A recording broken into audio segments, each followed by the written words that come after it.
Kosovarja mendon se të qenurit një grua e zonja dhe përkushtuar në familje, ka dhe vështirësitë e veta. E thekson se është sfiduese të jesh e pranishme edhe në skenë, e në anën tjetër të presësh me i rrit jo një, por 2 bebusha.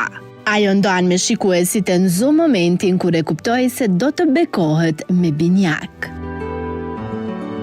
Për çdo femër mendoj që është një pritje e ëmbëlsishme shumë e veçantë sepse çifti kur të martohet gjithmonë pret mu beku me fëmijë sepse fëmia janë shumë të rëndësishëm për një çift dhe kështu që është një ndjenjë për mua shumë e papërshkrueshme dhe e veçantë.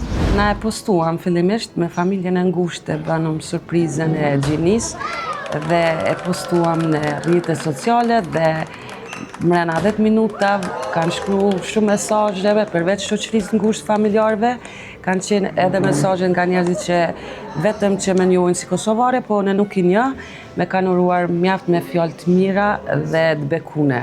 Kështu që jam një tepër mirë, saqë halo akoma jam duke ju kthyer falënderimet sepse ka shumë mesazhe të shumta.